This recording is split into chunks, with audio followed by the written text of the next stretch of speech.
What's up YouTube, Capital G here. We're talking skill drain in this video, and I have been noticing a trend over the last couple of weeks, and that is skill drain, seeing play, and Burning Abyss. And when I first saw it, it was in a matchup of Burning Abyss versus Sylvans, and it caused the Sylvan player a huge amount of headaches. I was like, what is this? This is garbage. Is this even real life? And then I started seeing the card more and more often in BA, and I started evaluating the matchups and the decks, and I was like, this card actually is not fraudulent. This is actually a legitimate card in this deck. And the reason why it gave the Sylvan player so many headaches is because the Burning Abyss player just made Acid Golem and just was like, I got a 3000 beater, attack, attack, attack, attack, attack. Sylvans, they pretty much top out at like 28 with Hermitry and Felgrand if you can get to it. But just in general, this is one of those situations where it's like, this might be crazy enough to work. Now, it's obvious why skill drain works in a deck like Cleafort, because you can just simplify the game so much, and obviously your monsters get enhanced. Best case scenario, you have 1800 to now gain an extra 1000 attack. So you can just say, okay, we're going into straight beatdown caveman Yu-Gi-Oh mode. I'm just going to keep attacking with my disc and my stealth, and I'm just going to run all your stuff over. But in this deck, it actually makes sense. First off, it turns off the Burning Abyss blow themselves up effects, which, I mean, that's obviously a problem when you have things like Book of Moon running around where your opponent can Book a Moon, you know, you at the, like, they can Book a Moon you at an opportune time for them, then literally just kind of like Regeki your field. Same thing with like Ojama Trio, etc., etc. That's more of a side deck card. But when you look at it, it's like it doesn't really stop any of your core Burning Abyss from doing what they want to do, because all of these guys activate in the graveyard. If you have skill drain, you still have full access to Graph's ability, Skarn, Sir, the obvious +1s, Farfa, same deal.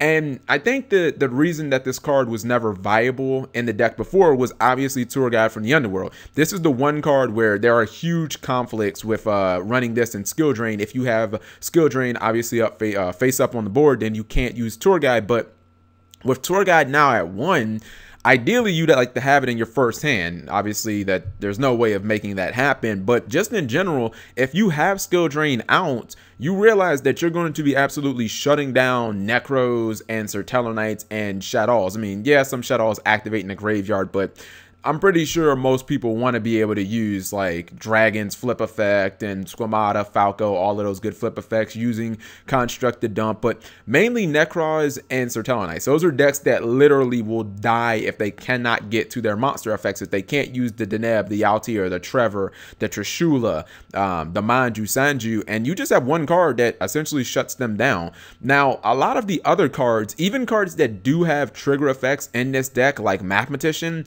it's really not that big of a deal. Like, even if you have skill drain out and you summon a Mathematician, if you don't get the dump, he's still just a legitimate 1500 beat stick that if your opponent runs over, he just replaces himself with a card. I've actually been noticing this card splashed into the deck too, Cerberus, and when you have skill drain, obviously it becomes a threat. This is the craziest thing ever. I wish I would have recorded it. I saw someone have skill drain out in Burning Abyss, and they exceed using 2 Cerberuses. I was like, this is the fucking coolest thing I've ever seen. Is not only were they able to make a Dante, make a monster that when it dies, it replaces itself, but then they could just get a Cerberus in the graveyard, kind of have a little defense right there, and then potentially, you know, Dante mills, you hit a Sir, a Skarm, a Graph, and just make free advantage. And it doesn't even conflict with the way you run your extra deck. Like, the main monsters you make, and actually, let's put one more in here.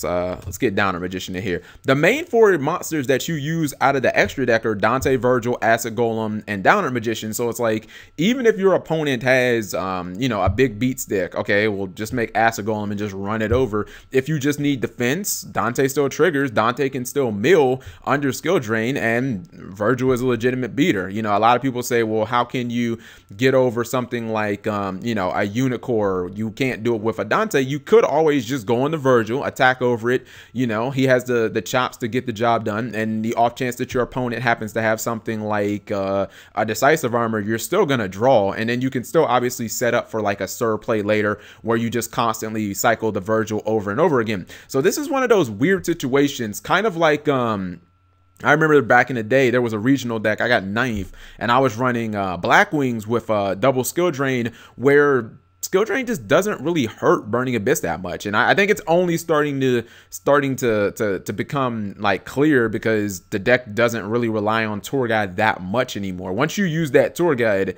a lot of people aren't really running ways to get it back, even though there are cards like Dark Eruption, and there's the potential maybe, you know, something like Crane could be dead, but for the most part, you're only running a couple of copies of these two cards. And then there is, of course, the potential of, you know, you summon Tour Guide, and obviously you have something like Crush Card Virus. So there are even more outlets to make Tour Guide live, even if you do have skill drain. But I think that if I was running Burning Abyss right now, I know that you would suffer in a Cleave-4 matchup, but to me, it just seems like too good of a way to beat Necros. You can literally get this card, make a couple of Dantes, and then all of their plays that they want to do, the plays that start with Denko that leave you with a shredded asshole, or, you know, the Trishulas and the Brios bouncing your guys with Abystra, like, all of them just can't happen. And worst case scenario, you can still put Downer Magicians on top of your Dantes and still have what?